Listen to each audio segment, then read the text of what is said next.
Welcome to my YouTube channel Saifullah Muhammadi Official. Please subscribe my YouTube channel. Thanks.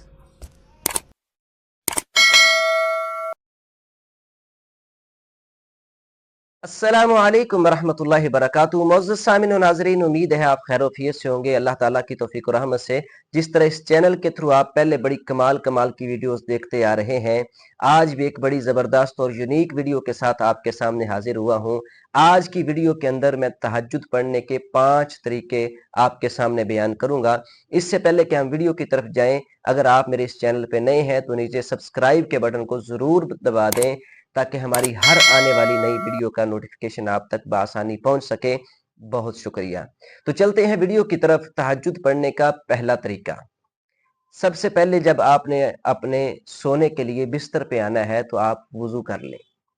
اس وضو کے ساتھ آپ کو اور بھی بہت سارے فوائد ملیں گے کہ اللہ کے نبی صلی اللہ علیہ وسلم کی ایک حدیث کے اندر ہے کہ رات بھر فرشتے آپ کے لیے دعائیں کریں گے۔ تو آپ سب سے پہلے وضو کر لیں۔ وضو کرنے کے بعد سونے کے اذکار جو ہیں وہ اذکار کریں، اور پھر آپ تہجد کی پکی نیت کریں کہ میں انشاءاللہ ضرور اٹھ کے نماز تہجد ادا کروں گا۔ تو اس کے بعد اگر آپ کی آنکھ نہیں کھلے گی یا آپ کو رات جاگ نہیں آئے گی تو آپ کو مکمل تہجد کی نماز کا اللہ تعالیٰ ثواب عطا کریں گے، کیونکہ رسول اللہ صلی اللہ علیہ وسلم نے فرمایا من اتا فراشہ وہو ینوی ان یقوم یصلی من اللیل فغلبتہ عیناہ، کہ جو رات کو یہ نیت کر کے سوتا ہے کہ میں اٹھ کے تہجد کی نماز پڑھوں گا، اس کے اوپر نیند غالب آ جاتی ہے یا نہیں کسی وجہ سے اٹھ سکتا تو اللہ کے نبی صلی اللہ علیہ وسلم فرمایا اللہ اس کو مکمل تہجد کی نماز کا ثواب عطا کرتا ہے۔ جتنی ایک تہجد پڑھنے والا تہجد پڑھتا ہے اتنا ہی ثواب اللہ تعالیٰ اس کو دیتے ہیں جو اس طریقے سے سوتا اور نیت کرتا ہے۔ تو تہجد پڑھنے کا دوسرا طریقہ وہ یہ ہے کہ یہ سب سے بیسٹ طریقہ ہے کہ رات کے آخری پہر، فجر سے پہلے، رات کی آدھی رات کے بعد آپ اس وقت اٹھیں اور 11 رکعات نماز ادا کریں، جس طرح کہ صحیح بخاری کے اندر رسول اللہ صلی اللہ علیہ وسلم کے حوالے سے آتا ہے کہ ما زاد رسول اللہ صلی اللہ علیہ وسلم فی رمضان ولا فی غیر رمضان علی 11 رکعہ، نبی صلی اللہ علیہ وسلم رمضان میں اور غیر رمضان 11 رکعات آپ تہجد اور قیام اللیل کے یہ ادا کرتے تھے۔ 8 رکعتیں یہ 2 کر کے پڑھنی ہیں، اور پھر آخر میں آپ نے 3 وتر پڑھ لینے ہیں، یہ آپ کی 11 رکعات ہو جائیں گی، اور اس طرح یہ 11 رکعات آپ پڑھیں تو یہ آپ کی تہجد نماز مکمل ہو جائے گی، اور یہ سب سے بیسٹ طریقہ ہے جس کے اوپر اللہ تعالیٰ آپ کو مکمل تہجد کا ثواب عطا کرے گا۔ چلتے ہیں تیسرے طریقے کی طرف۔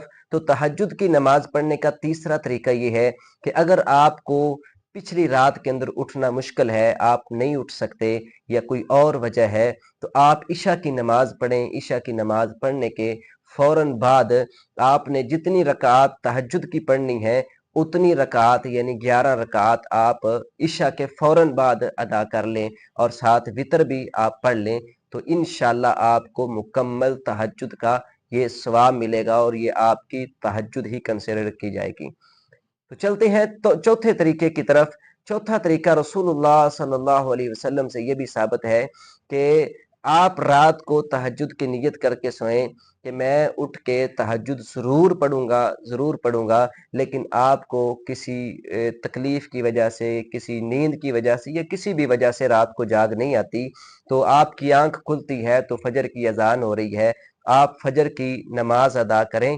فجر کی نماز ادا کرنے کے بعد جب پھر سورج نکلے، سورج نکلنے کے سے لے کر بعض نے ظہر تک اور بعض نے سارا دن یا ظہر تک آپ اتنی رکعات ادا کریں جتنی آپ نے تہجد میں پڑھنی ہے یا جتنی آپ تہجد میں پڑھتے ہیں۔ تو یہ رکعات تو آپ نے یعنی سورج نکلنے کے بعد ظہر کے اس درمیانی وقفے میں پڑھی ہیں، تو اللہ رب العزت آپ کو مکمل تہجد پڑھنے کا ثواب عطا کرے گا۔ تو یہ طریقہ بھی ہے، آپ اس کو بھی اپنائیں۔ تو آخری اور بڑا آسان طریقہ تہجد پڑھنے کا، وہ 5واں طریقہ بھی آپ کے سامنے ذکر کرتا ہوں کہ اگر کسی سے رات کو اٹھا نہیں جاتا